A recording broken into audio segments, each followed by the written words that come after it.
തദ്ദേശ സ്വയംഭരണ തെരഞ്ഞെടുപ്പ് എത്തുന്നതിന് മുമ്പുള്ള മുന്നൊരുക്കങ്ങളിലാണ് മുസ്ലിം ലീഗ്. ഇത്തവണത്തെ തെരഞ്ഞെടുപ്പ് ഒരുക്കങ്ങൾക്ക് ചില പ്രത്യേകതകളുണ്ട്, ചില മുന്നൊരുക്കങ്ങളുണ്ട്. കൂട്ടത്തിലുള്ളവരുടെ കയ്യിൽ നിന്ന് പിന്നിൽ കുത്തുകിട്ടാതിരിക്കുവാനുള്ള തന്ത്രപരമായ നീക്കങ്ങളും. തദ്ദേശ സ്വയംഭരണ തെരഞ്ഞെടുപ്പ് എല്ലാ കാലത്തും പാർട്ടിയുടെ അടിസ്ഥാനപരമായ ശക്തി വർദ്ധിപ്പിക്കുന്ന ഒന്നാണ്.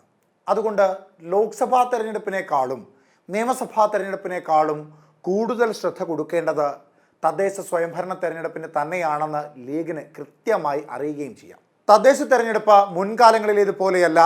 ലീഗിനൊപ്പം അടിയുറച്ചു വരുന്നവർ, സമസ്തയിലെ പല ഭിന്നാഭിപ്രായങ്ങളുള്ളവരും ഉണ്ട്. ഇടതിനോട് കൂടുതൽ ചായ്വുള്ളവർ വേറെ. 2026 കോൺഗ്രസ് അധികാരത്തിലേറുമെന്ന ആത്മവിശ്വാസത്തിൽ പ്രവർത്തിക്കുന്ന നേതാക്കന്മാരുള്ള ലീഗ് കോൺഗ്രസിനെയും ഭയക്കുന്നുണ്ട് എന്നതാണ് സത്യം. ഇത്തരത്തിലുള്ള പല ഭയങ്ങളുടെ കൂടി കാരണമാണ് ഈ ശ്രദ്ധയാർന്ന മുന്നൊരുക്കങ്ങൾ. കാലങ്ങളായി മലബാർ മേഖലകളിലെല്ലാം ഹരിതക്കോട്ട കെട്ടി ഉയർത്തി നിൽക്കുന്ന ലീഗിൻ്റെ അണികളോട് ആത്മവിശ്വാസം അധികമായി പ്രവർത്തനത്തിൽ അലസത ഉണ്ടാകരുത് എന്ന നിർദ്ദേശം നൽകുന്നുണ്ട്. ഭരണസ്വാധീനം ഉപയോഗിച്ച വാർഡ് വിഭജനത്തിൽ ക്രമക്കേടുകൾ നടത്തുവാനുള്ള സാധ്യതയ്ക്ക് എതിരെ ജാഗ്രത പുലർത്തണം എന്നതാണ് മറ്റൊരു പ്രധാനപ്പെട്ട ഉപദേശം. ഈ കാര്യങ്ങളിൽ പ്രവർത്തകർക്ക് ആവശ്യമായ മാർഗനിർദ്ദേശങ്ങൾ പാർട്ടി നേതൃത്വം നൽകുകയും ചെയ്യും. ലീഗിൻ്റെ ഏറ്റവും വലിയ ഉരുക്കുകോട്ട മലബാർ മേഖലയാണ്. ആ മേഖലകളിൽ അമിത ശ്രദ്ധ കൊടുക്കുവാൻ ലീഗ് ആഹ്വാനം ചെയ്തിട്ടുണ്ടെങ്കിൽ അതിൻ്റെ പിന്നിലും ഒരു ഭയമാണ് കാരണം.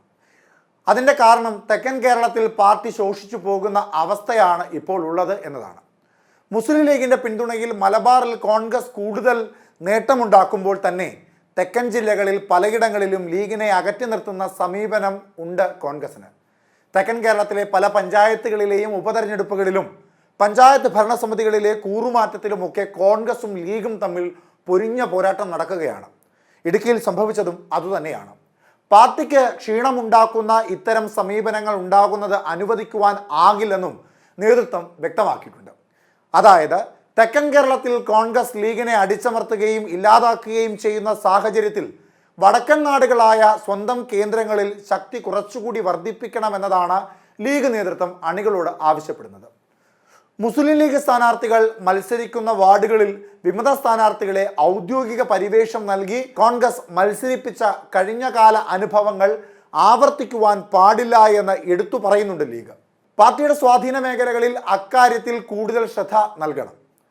വാർഡ് വിഭജനവുമായി ബന്ധപ്പെട്ട് ഭരണസ്വാധീനം ഉപയോഗിച്ച് CPM നടത്താൻ സാധ്യതയുള്ള ക്രമക്കേടുകൾ നിയമപരമായി നേരിടാൻ നിയമ സാങ്കേതിക വിദഗ്ധരുടെ മേൽനോട്ടം പാർട്ടി ആവിഷ്കരിക്കുകയും ചെയ്യും. ന്യൂനപക്ഷ പിന്തുണ കുറഞ്ഞുപോയ ഇടതുപക്ഷത്തിന് ആകെയുള്ള ഏക മാർഗം ലീഗിനെ തമ്മിൽ തെല്ലിക്കുകയും സമസ്തയെ ലീഗിൽ നിന്ന് അകറ്റുകയുമാണ്. ഒപ്പം നടത്താൻ ശ്രമിച്ചപ്പോഴൊക്കെ 2026 മന്ത്രി കസേര ആഗ്രഹിച്ചിരുന്ന ലീഗ് നേതാക്കന്മാർ അതിൽ വിസമ്മതം പ്രകടിപ്പിച്ചു.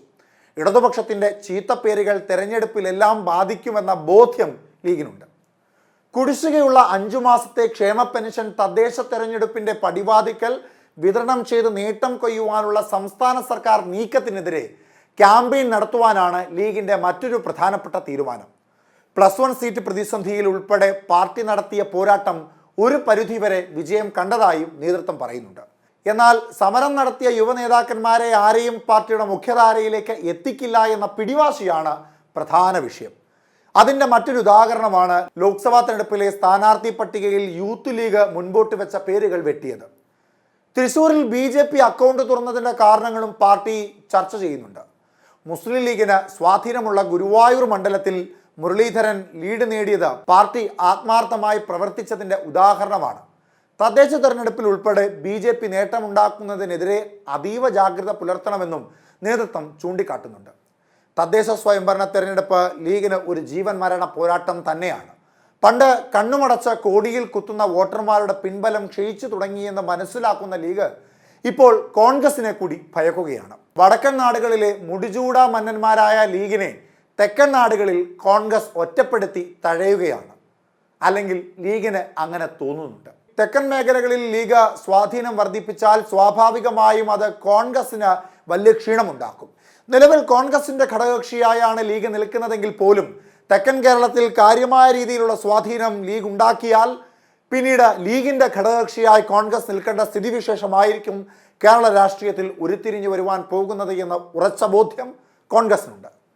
എന്തായാലും തദ്ദേശ സ്വയംഭരണ തെരഞ്ഞെടുപ്പ് ശ്രദ്ധയോടുകൂടി ജാഗ്രതയോടുകൂടി തന്നെയാണ് ലീഗ് കാണുന്നത്. പാർട്ടിക്കുള്ളിലെ പോരാട്ടത്തെക്കാൾ ഇപ്പോൾ ലീഗ് കുറച്ചുകൂടി പ്രാധാന്യം നൽകുന്നത് പാർട്ടിക്ക് പുറത്തുള്ള തദ്ദേശ സ്വയംഭരണ തെരഞ്ഞെടുപ്പ് പോരാട്ടത്തിലാണ്. ആ തദ്ദേശ സ്വയംഭരണ തെരഞ്ഞെടുപ്പ് പോരാട്ടത്തിൽ പാർട്ടിയുടെ അടിവേര് കുറച്ചുകൂടി ബലപ്പെടുത്തി, പാർട്ടിയുടെ അടിത്തറ കുറച്ചുകൂടി കൃത്യമായി പാകി, യുവനേതാക്കന്മാരെ ഒന്ന് ശമിപ്പിച്ച് ഒരു തിരിച്ചുവരവ് കൂടി നടത്തണം എന്നുള്ളതാണ്. സമസ്തയുടെ പിൻബലമില്ലാത്ത ക്ഷയിച്ചുകൊണ്ടിരിക്കുന്ന ലീഗിൻ്റെതായ ഒരു സംവിധാനം മലബാർ മേഖലകളിൽ കുറച്ചുകൂടി ശക്തിപ്പെടുത്തേണ്ട ആവശ്യകത ഏറെയാണ്. പ്രത്യേകിച്ച് തെക്കൻ നാടുകളിൽ കോൺഗ്രസ് ലീഗിനെ തള്ളിപ്പറയുകയും ഒറ്റപ്പെടുത്തുകയും ചെയ്യുന്ന സാഹചര്യത്തിൽ എന്തായാലും അടിമുടി മാറുവാൻ തീരുമാനിച്ച ലീഗിൻ്റെ ആദ്യ ചുവടുവെപ്പാണ് തദ്ദേശ സ്വയംഭരണ തെരഞ്ഞെടുപ്പ് ശ്രദ്ധയോടുകൂടി നടത്തുക എന്നുള്ളത്.